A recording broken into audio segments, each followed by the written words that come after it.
Check out carmarshal.com. The link is in the description. They help support us. Next Wednesday, to investigate the murder of Detective Sean Suter and offer our condolences to the Suter family and Sean's BPD family as we prepare for Detective Suter's funeral next Wednesday. I am now aware of Detective Suter's pending federal grand jury testimony surrounding an incident that occurred several years ago with BPD police officers who were federally indicted in March of this year. The acting United States Attorney and the special agent in charge of the FBI's Baltimore field office have told me in no uncertain terms that Detective Suter was not the target of any ongoing criminal investigation. There is no information that has been communicated to me that Detective Suter was anything other than a stellar detective, great friend, loving husband, and dedicated father. The evidence refutes the notion that Detective Suter's partner was anything but just that, his partner. The BPD and the FBI do not possess any information that this incident, and it appears to be nothing more than a spontaneous observation of a man behaving suspiciously and a spontaneous decision to investigate his conduct as part of any conspiracy. The evidence, in fact, refutes that notion. Regarding other rumors that are circulating in the media, I want you to know that we have evidence of a struggle between Detective Suter and his killer. We now also know that Detective Suter was shot and killed with his own gun. We will continue to follow the evidence in this very important case. This tragedy, in the meantime, remains a murder investigation.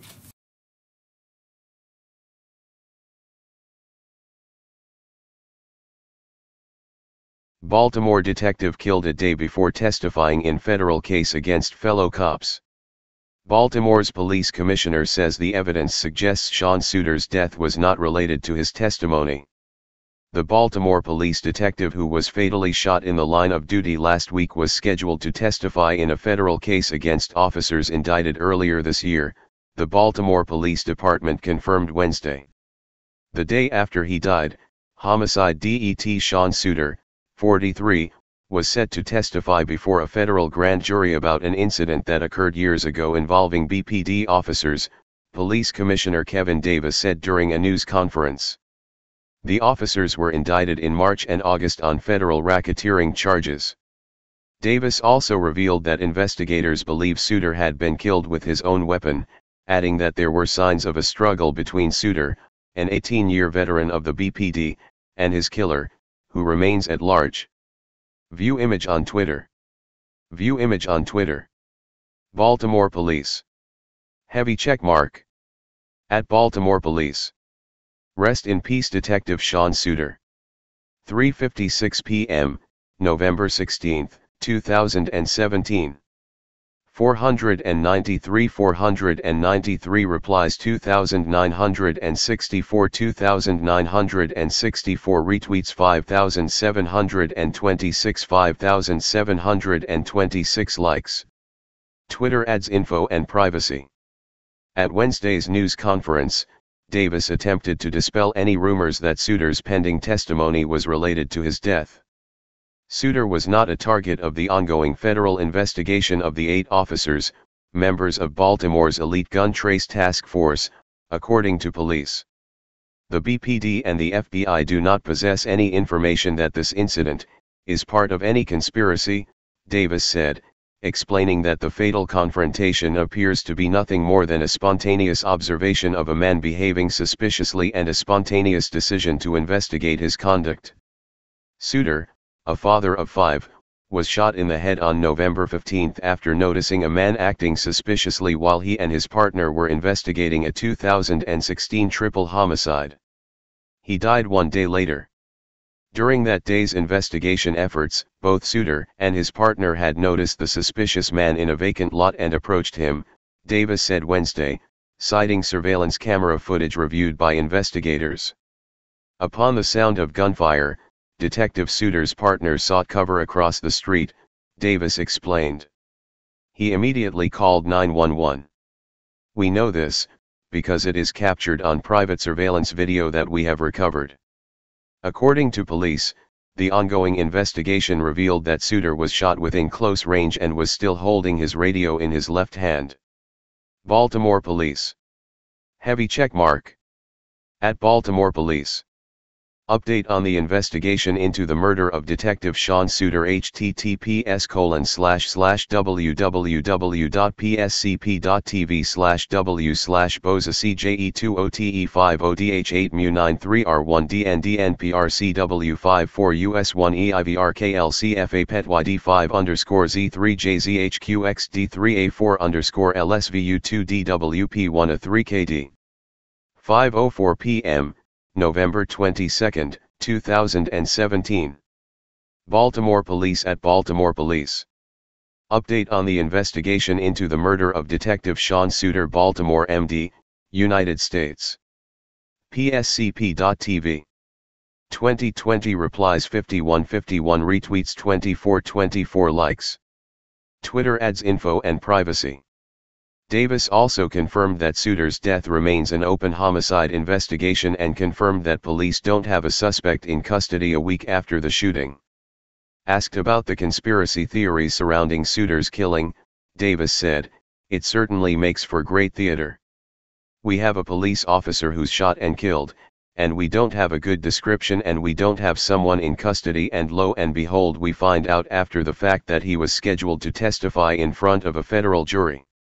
Subscribe to the morning email. Wake up to the day's most important news. Address at email.com. Subscribe. Still, Davis added, there's no evidence whatsoever that Suitor's death was related to his testimony. Many people remain suspicious of the timing of Suitor's death, including Intercept columnist and prominent civil rights activist Shaun King. Shaun King. Heavy checkmark. At Shaun King. This is dirty. Baltimore police officer who was just murdered was scheduled to testify against other corrupt cops on the force. Slain Baltimore detective was to testify in indicted officer's case. Baltimore homicide detective Sean Suitor was shot and killed with his own gun, and there was evidence of a struggle between Suitor and his killer, Baltimore Police Commissioner Kevin Davis said. BaltimoreZone.com. 270 replies 3,506 3,506 retweets 5,207 5,207 likes. Twitter adds info and privacy. The Baltimore Police Department has been under public scrutiny after the Justice Department released a damning report last year that revealed the department had routinely abused Baltimore residents' civil rights, including unconstitutional stops, frisks and arrests, using excessive force and taking a lax approach to sexual assault cases. In April, a federal judge approved a deal made during the Obama administration between the city and the Justice Department to reform the troubled police department. The Trump administration had requested a delay on the approval of that deal, but it was rejected. Also on HuffPost. Photo gallery.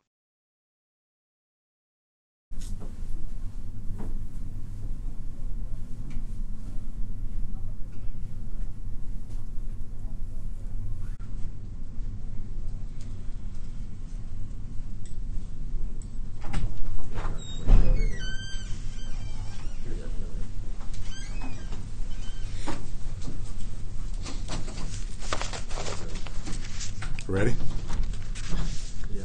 Good evening. We continue to investigate the murder of Detective Sean Suitor and offer our condolences to the Suitor family and Sean's BPD family as we prepare for Detective Suitor's funeral next Wednesday.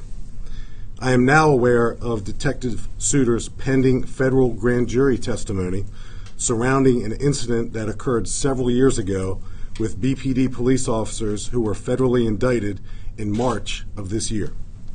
The acting United States Attorney and the special agent in charge of the FBI's Baltimore field office have told me in no uncertain terms that Detective Suitor was not the target of any ongoing criminal investigation.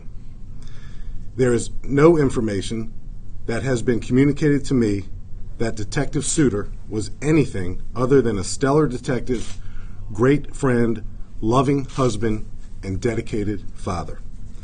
The evidence refutes the notion that Detective Suter's partner was anything but just that, his partner. Upon the sound of gunfire, Detective Suter's partner sought cover across the street, and he immediately called 911. We know this because it is captured on private surveillance video that we have recovered. The BPD and the FBI do not possess any information that this incident, and it appears to be nothing more than a spontaneous observation of a man behaving suspiciously and a spontaneous decision to investigate his conduct as part of any conspiracy. The evidence, in fact, refutes that notion. Regarding other rumors that are circulating in the media, I want you to know that we have evidence of a struggle between Detective Suter and his killer. A radio transmission and a sound of apparent gunfire, and evidence of a struggle visible on Detective Suter's clothing. We now also know that Detective Suter was shot and killed with his own gun. We will continue to follow the evidence in this very important case. The fact that we have not yet made an arrest creates an environment for rumors to flourish. And if not addressed properly, it's very harmful to the Suter family and to his police family. I owe it to the Suter family and the BPD family to pursue every investigative lead and examine every piece of evidence to determine exactly what happened, and that's just what I and we intend to do. This tragedy, in the meantime, remains a murder investigation. Any questions? Justin?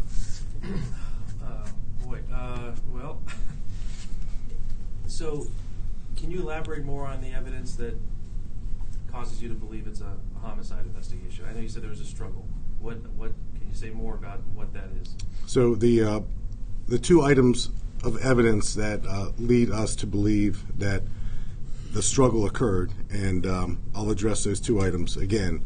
There's a radio transmission, a very brief radio transmission made by Detective Suter.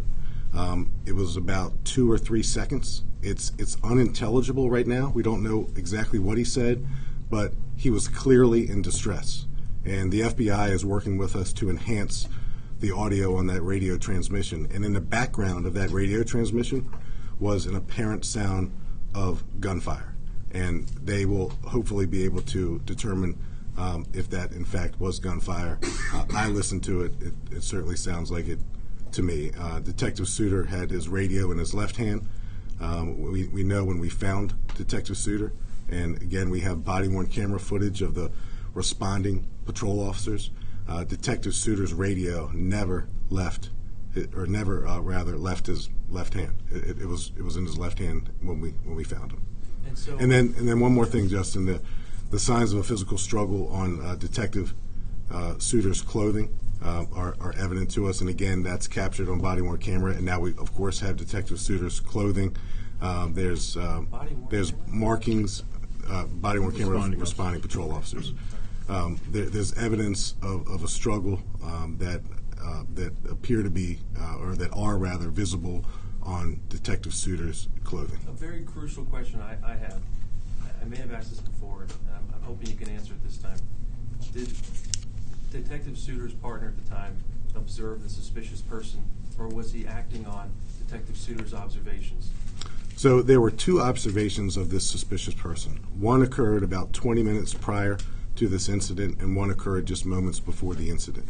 The first time this suspicious person was observed, according to Detective Suter's partner, both Detective Suter and the partner both saw the person behaving suspiciously. And we know that now. You have a better description now?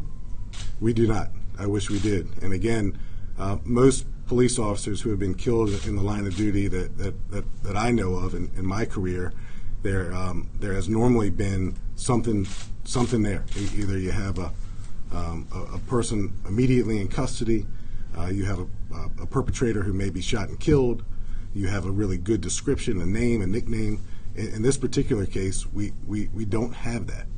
But every piece of evidence that we do have makes me comfortable that this is now appropriately and remains a murder investigation. Is it true that it was reported yesterday that the gunshot wound was a contact wound or very close range? So the autopsy, which occurred 4 days after Detective Suter was murdered, and again, the delay in the autopsy, Detective Suter's family decided that Sean would want to be an organ donor. It's a very good thing. So the autopsy wasn't performed until Sunday, and from that we learned a bunch of different things. We learned how close the gunshot was at the time, and it was a close contact gunshot wound to Detective Suter's head. We learned trajectory, and based partly on that autopsy, we were able to look at the crime scene differently, and the very next day recover the fatal round that killed Detective Suter, and Detective Suter's DNA was recovered from that fatal round. Kai and Jeff. The original description that you talked about that first night, the black with the white stripe, where did that come from? The partner? That came from the partner. Again, we tragically don't have Detective Suter to interview, so the partner told us, and that description hasn't changed. Unfortunately, it hasn't been developed or enhanced, but the description of an African-American male, black coat with some type of white stripe on it remains the very vague description that's been communicated to us by Detective Suter's partner. And Detective Suter's partner has been talking to the homicide detectives nonstop since this incident. You can imagine the trauma that he's experiencing right now, and you know, we're surrounding him and getting him whatever help he needs to get through this as well. There are those people in the neighborhood that say they want to help, but they just don't know how to help. Is there anything that you can tell them? I mean, there's a vague description, but there's not much. What do you tell people that want to help? Well, tips, really. You know, if you think you have something to tell us, you have something to tell us, right? So if you have a hunch, a suspicion, if you saw something that doesn't quite fit right, it doesn't matter now that we're a week plus away from this now. It's never too late to call us and give us a tip. We've got a ton of tips, in this case, as in other cases, that don't pan out, but there's no harm, no foul in telling us what you think, you know, or who may be involved in a case as serious as this one. Commissioner, can you clarify, was Detective Suter scheduled to testify in a case? Yes. Detective Suter, and hopefully I was clear on that, the very next day after Detective Suter was murdered, he was scheduled to appear before a federal grand jury. Detective Suter was going to offer federal grand jury testimony about an incident that occurred several years ago that included officers who are now federally indicted back in March, the GTTF squad. It included officers who were on the scene of that particular incident. Again, and this is straight from the acting U.S. attorney and the FBI special agent in charge directly to me, Detective Sean Suter was not the target of an ongoing criminal investigation. He was, however, scheduled to offer grand jury testimony the day after he was murdered. In what case? And if I may ask another question, so you said that he was shot by his own weapon. Has another weapon been recovered, or do you believe that there was another one that the shooter took off with? Avajoy, the Detective Suter's weapon, the ballistic examination has determined that Detective Suter was shot and killed with his own weapon. There's no other firearm that we're aware of involved in this incident now, thanks to, again, it's ongoing. We again have physical evidence of a struggle. So obviously it occurred very, very quickly, a matter of several seconds. It's a short amount of time that goes by. And again, we have some video evidence that we recovered. We know when Detective Suter went into that confrontation, and then we know where his partner is at the time as well.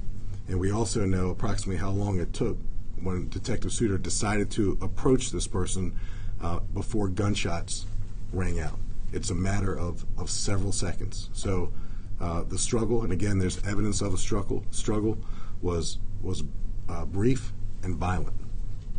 David, did you have one? She asked the same question that I have. Let me ask this one. Doesn't it seem awful coincidental that he was going to testify and then all this took place? Is that something that feds or you guys are looking into? Well, David, it certainly makes for great theater. You know, we have a police officer who's shot and killed, and we don't have a really good description, and we don't have someone in custody. And you know, lo and behold, we find out. I found out after the fact that he was scheduled to testify in front of a federal grand jury. I understand the speculation that exists, and I understand, you know, the emotions that exist, and I understand that the damage that group of Baltimore police officers who were federally indicted back in March continues to do to the reputation of the Baltimore Police Department. So I understand it, but it's our responsibility really to follow the evidence, and there's no evidence whatsoever. Now remember, if this observation of a person engaged in suspicious activity was a spontaneous observation, the decision to get out and approach him was a spontaneous, you know, unplanned decision. It wasn't as if Detective Suter telegraphed his presence on Bennett Place. It wasn't as if they called a witness or a confidential informant and said, "Hey, I'm coming by your house at this particular time." It wasn't as if we have anyone lured them into that location. So none of those things exist. So while I understand the wild possibilities that go through people's minds when we all want answers, I just am determined to keep following the evidence. There's nothing that we won't consider. There's nothing there's no path that we won't go down if the evidence takes us down that path. But right now, the evidence that's available to us is indicative of a homicide. And real quick, David, just want to clear up one thing. I know it was reported by one of your colleagues that he approached the house, and that might cause a little bit of confusion as far as where this incident took place. It was a vacant lot in between a number of houses. So, you know, and I know some sources that indicated that to one of your colleagues, but that's not what occurred. So that would be different, where you would think that this person knew, I'm approaching this house. That's not what happened. Detective Suter entered this grassy, vacant area behind several houses and several feet away from a number of houses. So this wasn't on the doorsteps. Brendan. Isn't it true that Brendan, Justin, Brendan. Commissioner, in your opinion, when people are online, they're believing, as you said, the wild speculation and the rumors and things like that, how much harder does that make to investigate the case? It doesn't make it any harder to investigate the case because the detectives follow the evidence and they're professionals.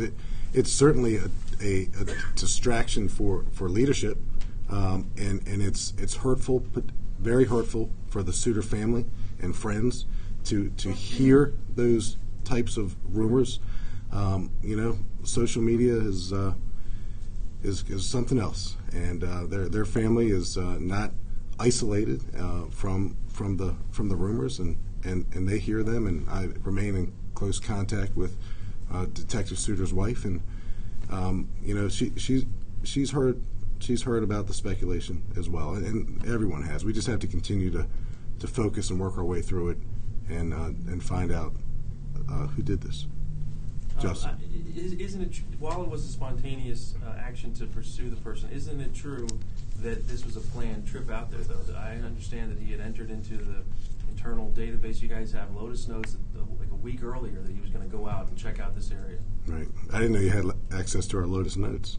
But the canvassing for witnesses or confidential informants is something that homicide detectives do every day. There was no broadcast, no telegraphing by these detectives to that community or anyone in that community that they were going to be there on that particular day conducting a canvass.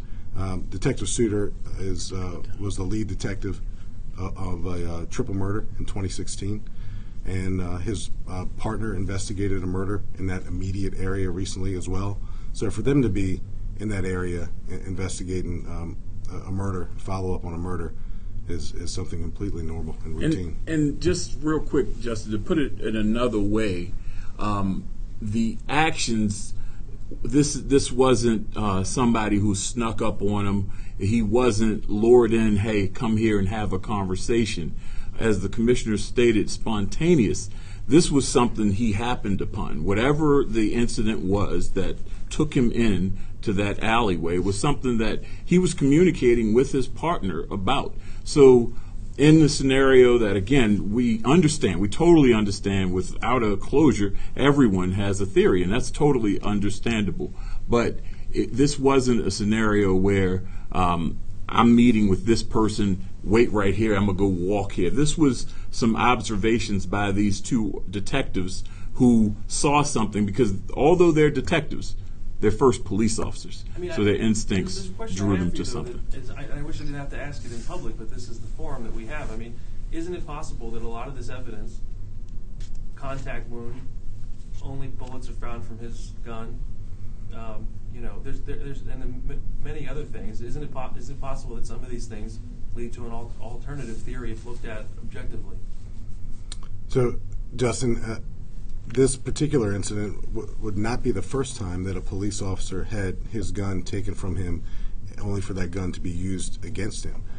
Again, there's evidence of a struggle, physical evidence of a struggle that wouldn't be there if that alternative theory were true. Okay. There's a radio transmission, a brief one, but it's definitely made in distress with an apparent sound of a gunshot in the background that wouldn't be there if that alternative theory were true. And there are also no other indications that alternative theory is true. Now, people have asked me, how can it be possible that Detective Suter was shot and killed on the eve of his grand jury testimony, and for that murder not to have anything to do with the grand jury testimony? And people have said, is that possible? And the answer is, of course it's possible. Detective Suter and his partner were in a very dangerous area, following up on a brutal triple murder in 2016, and their task, Detective Suter's not interviewing school teachers and mailmen. They're interviewing people who are engaged in suspicious activity in hopes of furthering their investigation. So, but again, I understand all the speculation. I think the Suter family understands all the speculation, and we just want to do our best to be very sensitive at this time. Boehner. There are reports that he became Western DDU when he had requested from the department to be transferred away from two of the previously indicted officers with whom he'd been working before that. Can you confirm that, or say anything of what his knowledge of these officers may have been in the past? So, Boehner, I cannot confirm that because I've simply never heard of that.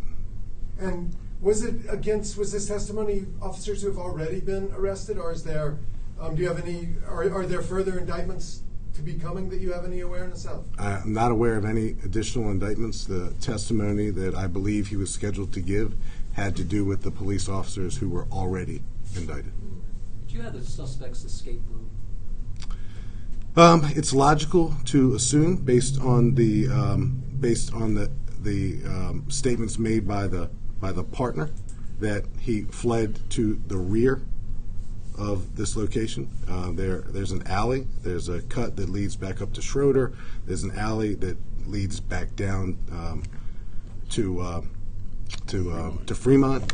So he fled to the rear of where the murder occurred. He didn't flee back toward Bennett Place.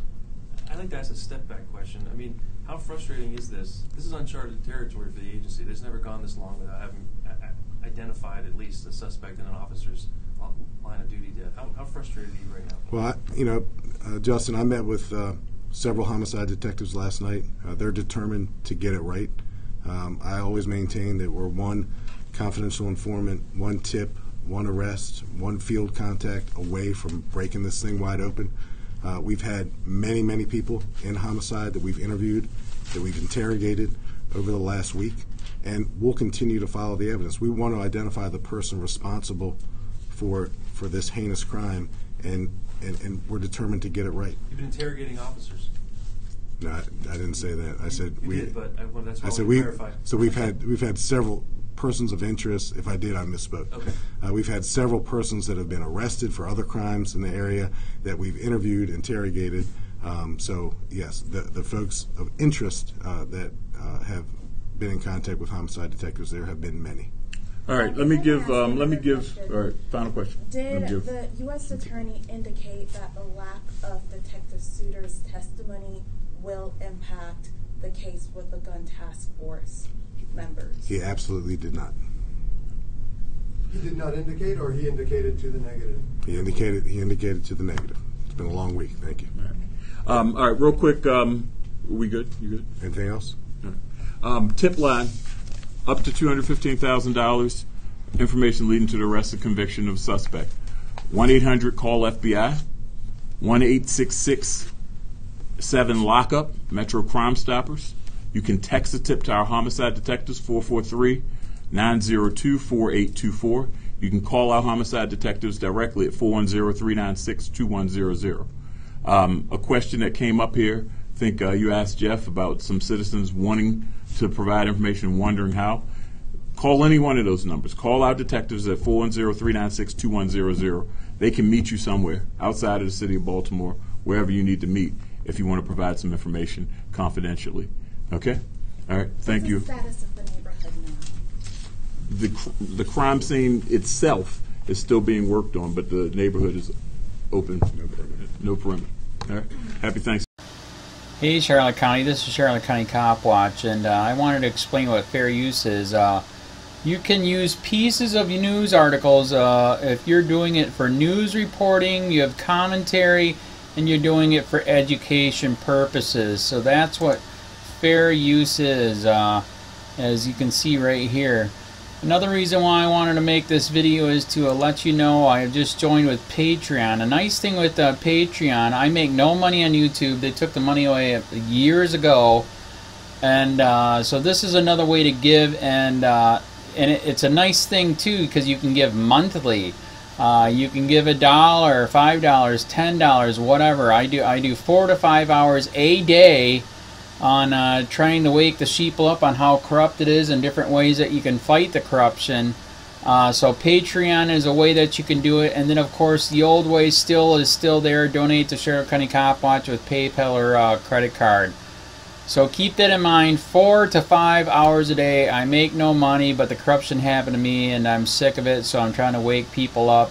But my wife would love it if if we could get some help out there. There's 47,000 subscribers.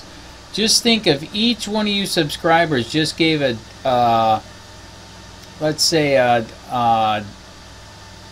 actually yes, $1 a month. 47,000 subscribers gave $1 a month. That would be awesome. That's not going to happen. But anyways, that would be great if it did happen. But do the math in your head. Just think about it. Like I said, 4 to 5 hours a day. I get no money from YouTube. YouTube has gone nuts. You can't do anything anymore. They're taking the money away everywhere. So these are a couple different ways that you can still help out with all this time that I put in. And as you know, I'm in a special situation where, at least I can do it. 4 to 5 hours a day. We have a cleaning company during the day. That's what allows me to do this, and we're debt-free. So this is my hobby. I don't go fishing and all that other crap. I try to save the world. So help me out to make the wife happy, man. In fact, if you guys did give $1 a day, and there was 47,000 of you, and you did it, and each of you gave $1, and that was every month, oh my God, yes, I could quit. I could start suing them. Another idea too that we have is if I got some funds, we could actually contact everyone that has been ticketed and or arrested and put in jail and start sending them postcards to let them know we're here, and to see if everything went all right, and if it didn't, find out their story. So we could even do more investigations and more lawsuits. Lawsuits take money. So just think about that. 47,000 of you so far right now. $1 a day. $1 a month on Patreon, or $5 a month Patreon, 10, 20, whatever. Just do the math in your head. Help out. This is a lot of work every single day. Thanks.